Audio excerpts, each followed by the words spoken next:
안녕하세요. 볼리TV의 서영욱입니다. 오늘은 풋볼리스트 김정용 취재팀장과 함께 터키에서 전지 훈련을 진행하고 있는, 그리고 평가전도 함께 치르고 있는 A대표팀 얘기를 좀 해보려고 합니다. 안녕하세요. 안녕하세요. 김정용입니다. 네, 중계 잘 보셨습니까? 네, 잘 봤고요. 네. 네, 동시에 저는 이제 집에서 네.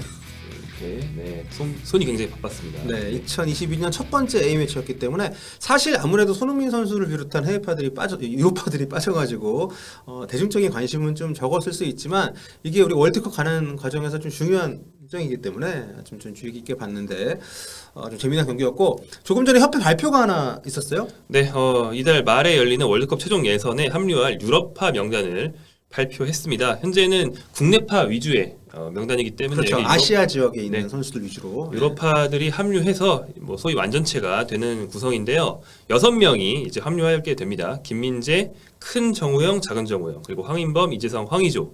한 명은 중동파네요. 아무튼 이렇게 6명이 합류하게 되고요. 그리고 네. 손흥민, 황희찬, 부상 중인 2명은 아직 미정입니다. 그렇습니다. 이제 24일 터키에서 A 대표팀 소집 멤버들하고 이제 만난 다음에 레바논으로 함께 건너갈 예정이라고 하는데, 대표팀이 오늘 27일에 레바논, 또 2월 1일에 시리아, 이렇게 최종전 2경기를 치르게 됩니다.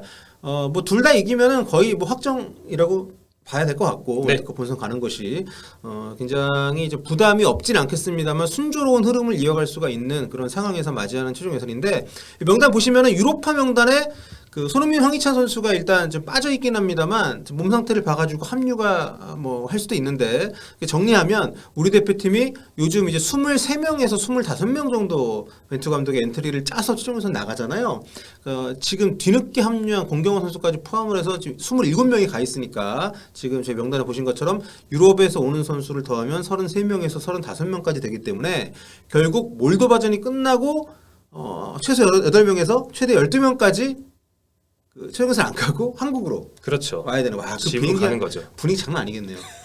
네, 뭔가 이렇게 좀 탈락해서 오는 그런 상황이잖아요. 네, 게다가 이제 이런 경우에는 A매치를 이제 월드컵 예선을 안 하고 네. 전지훈련과 평가전만 하고 오는 거기 때문에 뭐 자가격리 면제는 되는 거냐, 뭐 이런 것처럼 여러 가지 이슈가 있었습니다만, 일단 이번 명단의 전력 극대화를 위해서 그렇죠. 벤투 감독이 이런 선택을 했고, 뭐 이제부터 얘기할 아이슬란드전 경기 내용과 결과를 보면 그럴만했다라는 네. 생각이 들긴 합니다. 몰도바전 한 경기를 더 치러야 되기 때문에 변수는 있습니다만, 현재 상태만 봐도 어떤 선수들이 최종예선 안 가고 귀국하게 될지 약간 좀 그림이 그려지긴 하는데, 네네. 좀 잔인한 예상이긴 합니다만, 뭐 어떻게 보십니까? 네, 말씀하신 대로 아직 한 경기 덜 했기 때문에 피고치기는 제가 아니라 이제 김용민 네, 뭐 이건 뭐 그냥 단순한 예상입니다. 그렇죠. 뭐 많이 틀릴 수 있고요. 수비수 중에는 아무래도 가장 마지막에 뽑힌 최지묵 선수, 네. 그다음에 미드필더도 원주주 선수가 못 오게 돼서 보결로 사실 온 고승범 선수, 그렇죠. 이 2명이 제일 후순이라서 이 2명은 일단 빠지지 않을까 생각이 되고요. 네. 그밖에 센터백의 정승현, 풀백의 강상우, 미드필더에는 이영재, 좀 윙어 쪽에는 김대원, 그리고 스트라이커 쪽에 김건희, 조영욱, 이렇게 아마 8명 정도를 빼면 대충 맞지 않을까 예상을 해봅니다. 네, 새롭게 합류한 선수들 같은 경우에는 사실 벤투 감독이 풀을 만드는 과정도 그렇습니다만, 대표팀 발탁을 했을 때 뽑자마자 주전 이런 건 거의 없잖아요. 그래서 이렇게 처음 발탁된 선수들은 돌려보낼 가능성이 높긴 한데, 와, 여기 보면 정승현, 강상우 선수는 그래도 매번 같이 이렇게 엔트리 늘 포함시켰던 케이스인데, 일단 예상을 하기로는 제외가 될 수도 있다라고 이제 보셨고, 네, 뭐 다 드릴 수도 네, 있습니다. 그렇습니다. 그래서 저희 예상이니까요. 또 이제 몰도바전까지 보고 나서 벤투 감독이 판단을 할 것이고, 또 부상자 같은 게 나올 수도 있고, 이동준 선수 같은 경우에도 지난 경기 때 사타구니 쪽 부상이 있어가지고 경기 뛸 상황이 아니었다고 하는데, 이런 상황들이 또 나올 수 있으니까, 자, 그러니까 새내기들 중에서 이렇게 되면 최소 2선수 정도는 남을 거라고 보시는군요. 그렇죠. 아이슬란드전에서 데뷔골을 넣은 선수가 4이나 있는데, 네. 그중에 데뷔전 데뷔골을 넣은 김진규, 엄지성, 이 2선수가 그래도 남을 것으로 전망한다 라는 얘기가 되겠습니다. 네, 김진규 선수의 활약이 굉장히 돋보였는데, 아무튼 내부적으로 치열한 선의의 경쟁의 구도, 이런 선의의 경쟁이라는 게 참 말이 그렇습니다만, 아무튼 그런 경쟁 구도가 아이슬란드전에서 우리 대표팀이 선전을 펼친 이유가 아니었나, 이런 생각이 드는데, 말 나온 김에 아이슬란드전 경기 내용을 한번 넘어가 보면, 우리가 터키에서 열린 아이슬란드와의 평가전에서 5대1로 대승을 좀 거뒀는데, 이게 역대 유럽팀 상대로 거둔 최다골차 승리라고 하더라고요. 네, 네. 기존 역대 최다골차 승리가 2002년도 부산에서 스코틀랜드와 가진 4대1 승리였는데, 네. 그때 3골차였고요. 이번에 4골차로 신기록을 경신을 한 겁니다. 결과도 결과입니다만, 내용이 굉장히 좀 좋았죠. 네, 여러모로 좀 의미가 있었죠. 네. 대표팀의 1월 A매치라는 거는 대대로 그 월드컵이 열리는 해 1월 A매치는 그냥 전지훈련에서 간신히 스파링 파트너 잡아서 하는 경기이기 때문에 그렇다 보니까 내용이 안 좋은 경우가 훨씬 많았어요. 좀 저도 중계를 하면서 기대를 안 했거든요. 근데 이번엔 정말 경기 내용이 괜찮았어요. 그렇죠? 전지훈련 앞서서부터 준비를 쭉 했기 때문에 벤투 감독의 눈도장을 찍는데 많은 선수들이 성공을 하지 않았나 생각이 됩니다. 네, 그러니까 선수들이 이제 대표팀 명단 발표도 일찍 됐습니다만 이번에 나는 그냥 가서 전지 훈련만 하고 오지 않겠다라는 의지를 갖고 12월 휴가를 반납하고 몸을 만든 것이 아닌가. 이동국 의원이 그런 얘기 하더라고요. 저거는 1월달에 몸이 아니다. 선수들이 이미 다 그 목표 의식을 갖고 준비를 했던 것 같다. 그만큼 이 대표팀 안에 어떤 선수들에게 확실하게 동기부여가 되는. 과거에 그런 얘기들도 했었거든요. 선수들이 1월달에 그 유로파들 소집 못할 때 국내파 위주로 소집이 돼서 가면 우리 어차피 안 뽑을 거면서 막 이런 얘기를 하는 선수 실제 있었거든요. 왜냐하면 분위기가 뭐 워낙 공고하니까 유로파들의 자리가 확실하고 그래서 유로파 국내파 뭐 갈등 얘기도 있고 막 이랬었는데 지금 대표팀은 그렇지는 않은 것 같아요. 네, 충분히 할 수 있다. 우리한테 충분히 자리가 있다라는 분위기가 형성이 된 것 같고 그런 게 경기력으로 보이는 네, 거고요. 그렇죠. 뭐 사실 밖에서 우리가 볼 때는 벤투 감독 쓰는 선수만 또 쓴다. 쓸놈쓸 놈이라고 하면 좀 그러네. 네. 뭐 이거는 속칭 이렇게 부르는 그렇죠. 말이니까. 예. 그리고 이제 또 유럽파 선호가 굉장히 강하다. 뭐 이런 얘기들을 예전부터 많이들 해왔는데 네. 가면 갈수록 그런 선입견은 좀씩 깨지고 있는 것 같습니다. 그렇죠. 네.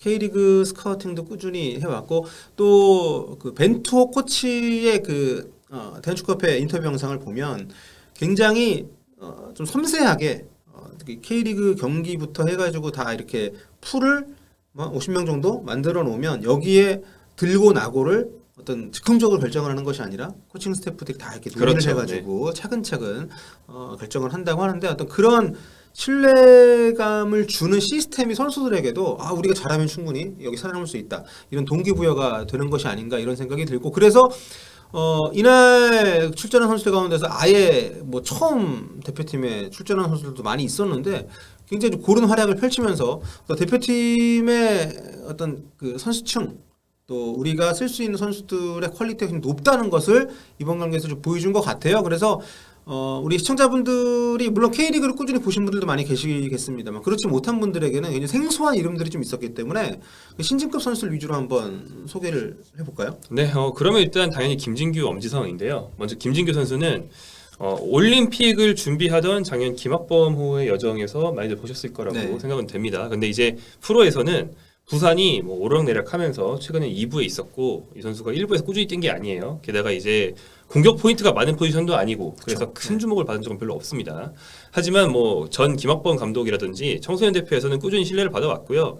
이 선수를 굉장히 높게 평가하는 전문가들이 많았어요. 네. 왜냐하면 멀티 포지션 능력이 있고 그 다음에 좀 지능적이면서도 많이 뛰기 때문에 포지셔닝이 좋습니다. 네. 그리고 공을 간결하게 처리할 수 있는 그런 기본기 그리고 좋은 킥력 등을 다 겸비하고 있어서 이런 모든 특성이 사실 벤투 감독의 축구랑 굉장히 잘 맞죠. 네, 네. 그렇죠. 혼자 힘으로 키핑하고 뭐 스루 패스를 찌르는 게 아니고 여럿이 공을 돌리면서 상대 빈틈을 만들어내는 그런 축구를 쭉 하는 벤투 감독의 전술에서 좋은 역할을 할 수 있는 선수가 아닌가 첫 네. 경기부터 인상을 잘 보여줬습니다. 벤투 감독 체제에서 지금 수집되지 않은 선수들하고 비교를 하자면 황인범 선수하고 흡사한 역할을 벤투 감독이 기대할 수 있는 선수가 아닌가 그런 생각을 개인적으로는 좀 했는데 근데 킥력이 굉장히 워낙 좋은 선수잖아요. 뭐 왼발의 이동경, 뭐 오른발의 김진규 이렇게 볼 수 있는데 이날 킥도 많이 차면서 대표팀에 소집된 지 얼마 안 됐음에도 불구하고 굉장히 자신감 보여줬고 부산에서 주장이더라고요. 지나친 주장으로 계속 있었잖아요. 저는 늘 부산 아이돌파크 거의 막내급이었잖아요. 김진규 선수가. 네네네. 근데 어느새 나이가 26살이더라고요. 저는 네. 황인범 선수 제가 아까 비교를 살짝 했잖아요. 근데 한 살 차밖에 안 나더라고요. 그래서 본인에게 어떻게 보면 좀 늦게 찾아온 기회일 수 있기 때문에 좀 더 뭐랄까 이번에 뭔가 보여줘야겠다라는 모습을 확실히 우리가 볼 수 있지 않았나. 1골 1도움. 네, 네, 1골 1도움이나 네. 했고 또 잘생겼습니다. 그렇죠. 네. 자 그리고 엄지성 선수가 또 이날 이름부터 굉장히 축구를 잘하게 생긴 이름. 그렇죠. 네. 네. 엄지 박지성. 강등된 광주에서 네. 이제 K리그 2로 내려갔잖아요. 그렇죠. 그런데 K리그 1 구단으로 이적설이 나고 있는 유망주 윙어입니다. 네. K리그 1에서 아주 알아주는 그런 유망주였고 지난 시즌 첫 시즌이었는데 프로 데뷔해서 4골 1도움을 기록했고요. 소속팀에 똑같은 엄씨 유망주 엄원상이 있어요. 이번에 엄원상이 뽑히는 게 더 자연스러울 수 있는데 더 훨씬 어린 엄지성이 뽑혔단 그렇죠. 말이에요. 네. 그렇죠? 이 두 선수가 소속팀 동료다 보니까 바로 비교가 되는데 네. 엄원상은 좀 더 많이 보셨을 거예요. 굉장히 스피드가 빠르고 그렇죠. 그래서 뭐 별명이 KTX인 그런 선수인데 측면을 직선적으로 뚫는 어떤 스피드를 살린 드리블 네. 문전 침투 속도가 빠르기 때문에 그걸 살려서 스트라이커로도 뛰었던 그게 엄원상이고요. 엄지성은 보통 엄원상의 반대쪽에서 조금 더 기술적인 역할 공을 끌고 다니면서 엄원상을 비롯한 동료들에게 공을 전달해주기도 하고 뭐 이런 좀 안으로 접는 그런 역할을 했어요. 그래서 이 두 선수를 동시에 쓰는 게 굉장히 어울렸거든요. 그런 선수인데 이번에 벤투 감독은 조금 다르게 쓴 것 같은 느낌이 있었습니다. 그렇죠. 이번에 이제 투입하기 전부터 굉장히 그 벤투 감독이 붙잡고 얘기를 많이 하더라고요. 첫 출전하는 선수인데 그래서 뭐 좀 새로운 걸 시키려고 했더니 진짜 들어가자마자 김건희 선수가 그때 톱이었는데 김건희 선수하고 스위칭을 많이 하면서 제일 높은 위치에서 많이 움직이게 하더라고요. 그러더니 이제 결국 헤딩으로 골까지 넣었는데 이 어린 선수들은요 대표팀 발탁 초창기에 기회를 얻고 이렇게 잘하게 되면 정말 비약적으로 성장을 합니다. 엄지성 남을 거라고 예상하셨잖아요. 저도 굉장히 기대가 되는. 그리고 조규성 선수 같은 경우에 이제 황의조 선수가 부상으로 못 나오는 상황에서 대표팀에서 그동안 기회를 꾸준히 얻었는데 작년 6월부터 네, 골은 없었거든요. 이번에 골까지 넣었습니다. 네, 원래 골만 빼고 다 잘한다. 약간 이런 이미지였어요. 그렇죠. 굉장히 딱 보시면은 몸이 엄청 좋잖아요. 네. 원래도 좋았는데 군대 가서 더 좋아졌어요. 좋아졌거든요. 네. 그래서 뭐 캡틴 아메리카랑 비교를 해서 캡틴 코리아 뭐 이런 식의 별명도 있는 선수였는데 미드필더 출신이고 몸도 좋고 그래서 힘, 전방 압박, 뭐 볼 배급, 그다음 활동량 이런 어떤 팀 플레이 쪽에서 굉장히 재능이 많은 선수였어요. 네. 그다음에 그 축구인 그 속어로 빠따라고 하는 네. 그러니까 그 슛 파워가 강해서 멀리서 중거리 슛으로 좋은 장면을 많이 만드는데 문전 침투했을 때의 그 득점 감각만 아쉽다. 그것만 있으면 이 선수는 정말 좋은데 이런 얘기를 많이 했었거든요. 근데 이번 경기에서는 스루 패스를 좋은 타임 받고 들어가서 네. 골키퍼가 접근할 때 옆으로 살짝 밀어넣는 그야말로 이제 감각적인 골을 넣었잖아요. 그렇기 때문에 조규성한테 어떻게 보면 가장 필요했던 종류의 골이 아니었나 이런 생각이 듭니다. 네. 그리고 저는 이번 경기 이상적이었던 게 아이슬란드가 사실 좀 생각보다 약했죠. 왜냐하면 여기도 이제 그 북유럽 리그 소속 선수들 위주로 일정 때문에 팀을 꾸렸기 때문에 손발도 잘 안 맞고 또 굉장히 좀 느린 선수들 많이 있었지만 피지컬적으로는 북유럽 팀답게 굉장히 좀 파워풀한 선수들이 많이 있었거든요. 근데 거기서 버텨내고 어쨌든 골까지 만들어내는 거 보면서 조규성 선수도 대표팀 처음 올 때보다 굉장히 많이 성장을 했고 황의조 선수하고 조규성 선수 이 두 명 조합이 최종 예선까지 갈 수도 있겠다는 생각을 이번에 좀 많이 했습니다. 네. 그리고 이동경, 송민규 선수 같은 경우에도 이번에 뭐 골은 없었습니다만 굉장히 인상적이었죠. 네, 이동경 선수는 아까 얘기한 김진규 선수, 네. 그다음에 오늘 크게 거론은 안 했지만 역시 좋은 활약을 했던 백승호 선수와 함께 네. 이제 공수를 겸비했고 다 이제 간결하게 공을 찰 수 있는 미드필더 3명이 돌아가면서 네. 서로 위치를 조정할 때 시너지 효과가 난다는 걸 잘 보여줬고 결국 굉장히 멋진 어시스트를 권창훈 선수한테 줬죠. 이동경 네. 선수가 제공을 하기도 했고요. 송민규 선수는 사실은 상당히 중요했어요. 왜냐하면 손흥민 선수가 그래도 아마 못 뛸 확률이 좀 더 높은 것 같은데 그렇죠. 예. 그 자리를 직접 대체할 수 있는 오른발잡이 왼쪽 윙어라서 득점력 있는 오른발잡이 왼쪽 네. 윙어 딱 손흥민의 자리거든요. 그렇죠. 그래서 많은 기대와 또 어떤 주목을 받았는데 이번 경기에서 뭐 아주 뭐 주연 가장 돋보이는 자리는 아니었지만 충분히 상대를 많이 해집을 수 있고 또 A 패스를 넣을 수 있고 득점을 노릴 수 있는 그런 능력 꾸준히 보여준 것 같습니다. 네.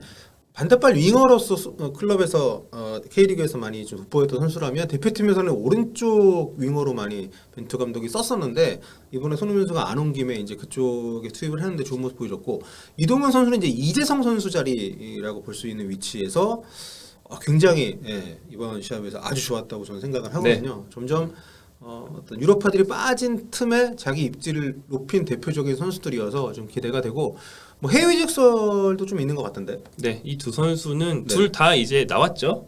송민규 선수는 나온 지 좀 됐고 네. 이동경 선수는 이제 굉장히 최근에 독일 2부 구단과의 이적설이 나고 있는데 이게 뭐 사실 또 이동경 선수도 오래됐어요. 네. 처음 나온 지는. 그래서 둘 다 사실 없는 얘기가 아니고 해외 구단이 이 두 선수를 어느 정도 지켜보고 있다는 거는 정말 오래된 얘기거든요. 네. 이번 누구나 알고 경기에도 있는. 뭐 스카우트들이 왔다는 뭐 썰이 있던데. 그쵸? 네, 유럽 현지에 스카우트들이 왔고 제가 들은 얘기로는 터키에서 경기를 했잖아요. 근데 마침 이제 한국 에이전트들이 유럽 현지에서 좀 활동을 하고 있을 거 아닙니까? 네. 요즘 유망주들도 많이 진출하고 그쵸, 하다 보니까 그래서 마침 근처에 있던 한국 에이전트가 뭐 독일이래. 유럽의 뭐 독일이 아닙니다. 유럽의 몇 구단의 스카우트들과 함께 와서 함께 경기를 뭐 지켜보기도 했다라는 얘기도 들었습니다. 네. 뭐 저는 개인적으로 우리 대표팀에서 뭐 주전급으로 뛰는 선수들은 유럽 웬만한 데 가면 다 경쟁력이 있다고 생각을 하는데 아무튼 뭐 여러 가지로 얘기거리가 많았던 경기인데 워낙 경기 내용도 좋았기 때문에 다음 이제 몰도바전도 기대가 되는 그리고 최종 예선 명단에 과연 누가 들어가고 누가 귀국을 하게 될지에 대한 계속 이렇게 예측을 해보게 되는 그런 또 재미가 있는 이번 1월 전지훈련, 1월 평가전이 아닌가 생각이 됩니다. 그 몰도바전에서 가장 좀 눈여겨 봤으면 하는 선수 추천 한 명 정도만 하면 누가 있을까요? 저는 뭐 이동준 선수가 컨디션이 올라와서 뛰면 좋겠지만 뭐 그건 이제 변수의 영역이니까 그렇죠. 배제한다면 아무래도 못 뛴 선수가 나오는 걸 좀 보고 싶죠. 근데 네. 조영욱 선수가 그 지난 시즌 말 그렇죠. 아닉스 감독 오고 나서 완전 그렇죠. 날아다녔죠. 네. 프로에서 그렇게 활약한 게 처음이었거든요. 네. 프로 경력이 꽤 쌓인 선수임에도 불구하고 그래서 그 상승세를 잘 이어갈 수 있다면 또 이 선수가 최전방도 되고 윙도 되고 네. 그래서 벤투 감독이 뭐 엄지성도 좀 특이하게 쓴 것처럼 자기만의 활용법을 보여준다면 되게 흥미롭지 않을까 네. 이런 기대가 됩니다. 그렇습니다. 그리고 오늘 백승호 선수 얘기를 저희가 너무 안 하긴 했지만 전 백승호 선수 자리가 거꾸로 보면 그만큼 좀 공고해졌다라고 봤기 때문에 우리가 얘기를 좀 이번 아이슬란드전에서 처음 뜬 선수들 위주로 얘기하다 보니까 그렇죠. 예. 백승호는 벤투 감독이 여러 번 썼던 선수라서 그렇죠. 얘기가 좀 이번 경기 그 골은 진짜 터치부터 마무리까지 너무 예술이어서 네. 좀 앞으로도 좀 기대가 되는 그런 모습을 보여줬고요. 자 오늘 여기서 마무리하도록 하겠고 또 몰도바전 끝나고 나면 다시 한번 문의를 하는 시간을 갖도록 하겠습니다. 여러분 다음 시간에 뵐게요. By the side.